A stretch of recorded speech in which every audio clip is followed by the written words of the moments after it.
Ay, sa ngayon magtatanim naman tayo ng gano'n, no? Napier grass ang tawag doon. Ayan. Yung nakapaikot. So sa kapitbahay namin yung dito. Bali hindi na tayo hingi sa kanila. Kasi dito sa may bakod natin, meron naman nabuhay, oh. Yung mga napier grass. At yung dalawa na yun, oh. Tatlo. Meron pa yun, oh. Yung isa doon. Pero maliit pa. So ito papadamahin natin.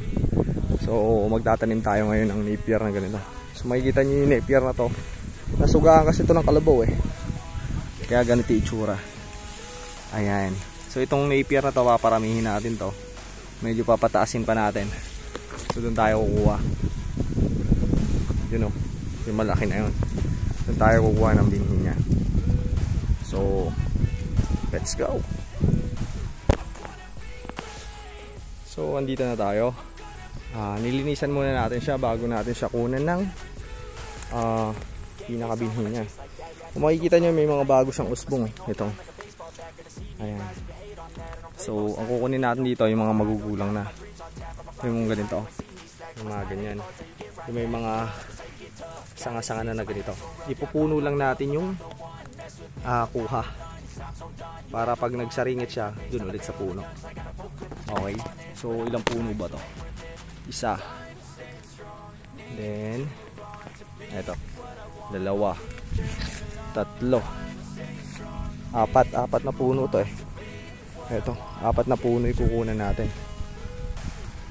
So kukunan na natin dahil wala tayong taga video. Okay, pakita ko lang sa inyo mamaya output. Let's go. So yan na nga, nalinisan na natin ang batang pakchong napier.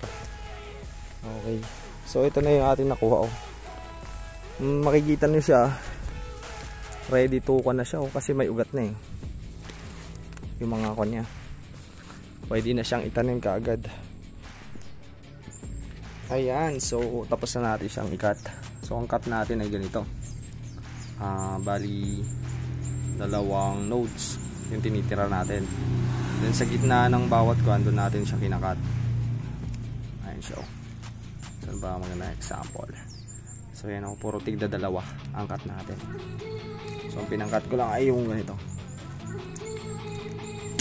Ayan, so tigda dalawa. Marami-rami na rin to. Itatanim natin. Siguro may kwanto 50 or mahigit. Kulang 100. And then ito, mapakain natin ito sa ating tupa at kambing. Okay. So ganun lang. Pwede natin irektang itanim, lalot ko naman. Nakausli na yung ugat niya, or pwede rin natin siya ibabad ng 3 days. So ako, dahil may trabaho ako, tatanim ko na to kaagad. Kasi kapag 3 days ko pa siya binabad, may pasok kami nun. Okay, so let's go. Ayan, dahil malakas ang ulan, hindi natin maitanim yung ating pakchong. So ang ginawa natin ay, total Sabado pa lang ngayon, binabad ko muna. Ito siya, oh. Isang timba rin siya. Ayan. So alakas ng ulan na yun. Mapapansin nyo, lakas ng ulan natin. So bukas to, total Sabado pa lang ngayon, bukas to tatanim natin. Ayan, nalilim tayong konti. At hindi ako pwedeng magpaulan. Akala ito, nasugatan tayo, eh. May sugat tayong malaki. So ito na yung ating napier. So binawasan natin siya ng konti, kung makikita nyo dyan. Ayan, para hindi tayo mahirapan magtanim. Yung sobra, katulad nito, sobra nito, tinatanggal lang natin.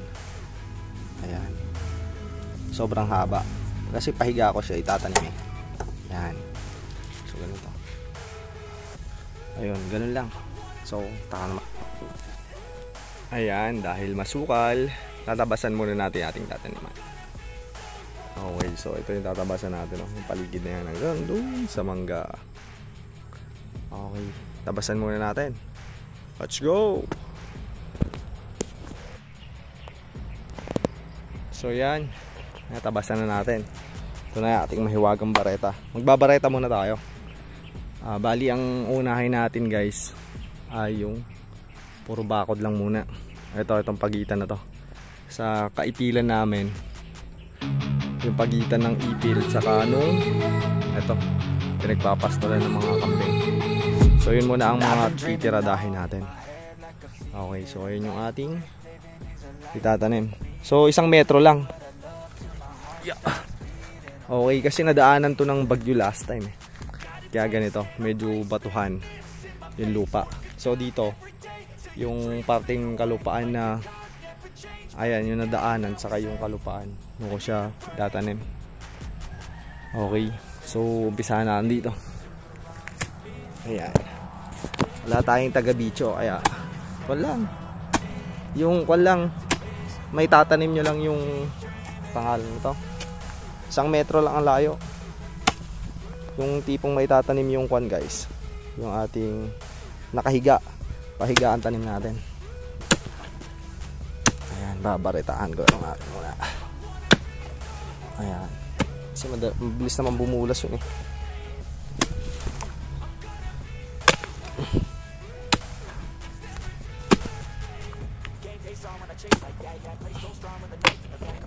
Maluwang to. Ilang kwan ba to? Kaysa kwan pa lang, malaki na eh, kaysa kung ano-anong damo lang yung tumutubo, di ba?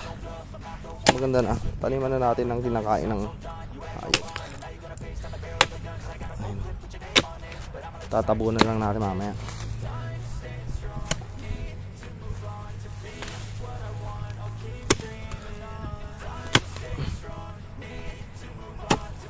Ganun lang.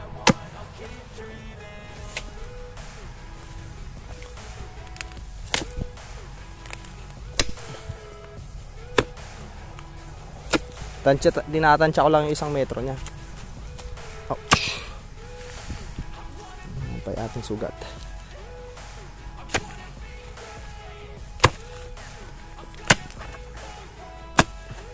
Yan. Next.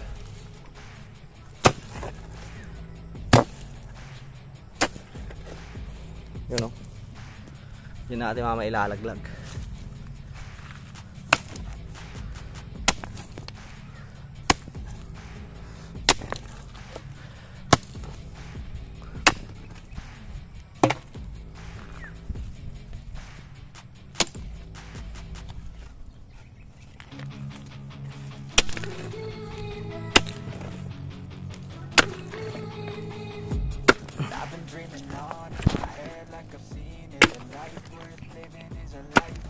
Yo.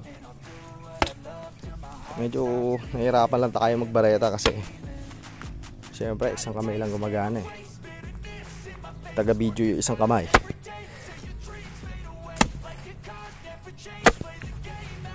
Pero okay lang din yan.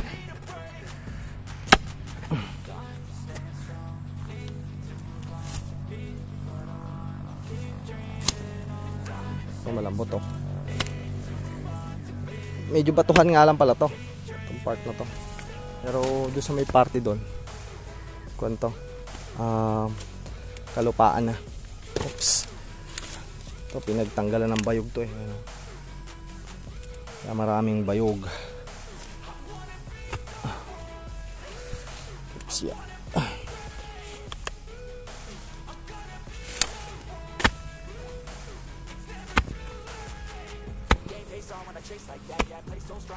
Yan. Next. So, dito.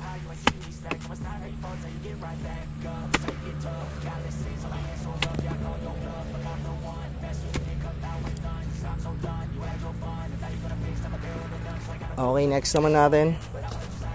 Magtatanim na tayo. So, yan, pakita ko lang sa inyo. Ayan. Madali lang to, madali lang mabuhay. Ang Napier grass.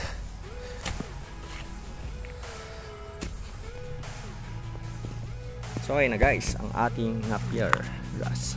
So ang gagawin lang natin dito, ayan, Simple lang. Okay. So hukayan lang natin konti. Konti lang. Kahit nga lang mababaw lang to. Kahit nga itapon mo to, nabubuhay to eh. Okay. So pahiga lang natin. Pahiga yung tanim para, bakit pahiga? Okay, bakit pahiga? Kasi para pag tumubo siya, dito yung magsusupling yan sa dalawang nodes niya na to. Kaya binawasan ko na. Kasi hindi naman susupling dito yan eh. Sa dulo. Dito yung susupling. Sa mga nodes niya. Okay? So kaya lang natin konti. So kahit itapon mo nga ito, mabubuhay ito eh.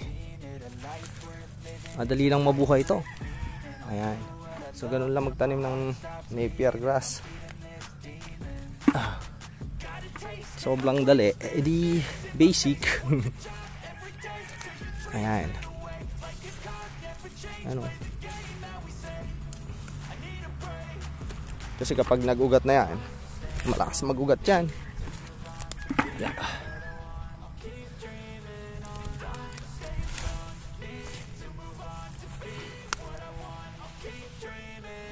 Yan siya oh.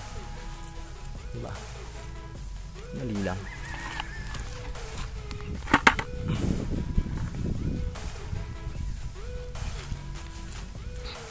Yan, kapag medyo mahaba yung kwan nyo. Ayan.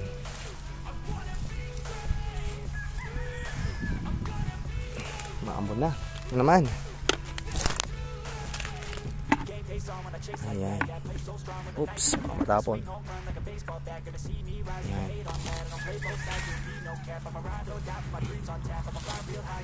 Ayan guys. Mabubuhay na yan. Balitaan ko kayo kapag sumupling na siya. Ito pala medyo mabato tong pinaglagyan ko. Combination ng mabato at saka lupa. Kasi nadaanan to ng kwan babaha. Kaya ganyan.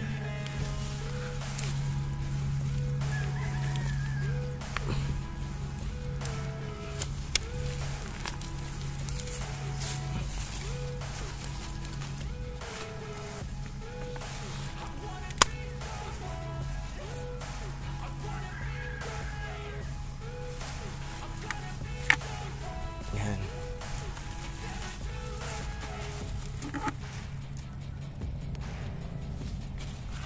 Ito kahaba oh. 3 kasi nodes niya.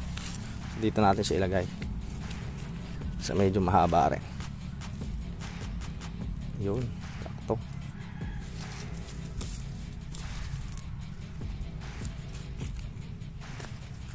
Kahit mababaw lang, okay lang yun. Kasi kapag ito nakaporma na,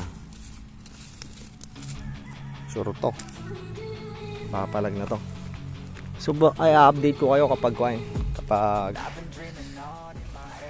sumupling na siya. Para makita nyo din kung effective ba yung pagtatanim natin ng Napier grass. Yeah. Yung ibang yung ibang nagtatanim pag ganito eh. Parang pangalan to, parang kamoting kahoy. So yung iba naman nakita ko sa YouTube, pahiga. So kako mas mukhang mas maganda yung pahiga kasi maganda explanation nung pinagtignan natin kung bakit pahiga. Ayan. So yun lang. At maulan. I hope na mayroon kayong natutunan. Okay. So sa susunod natin video or shorts, gawa tayong shorts. I-update natin yung tanim natin na to. Okay?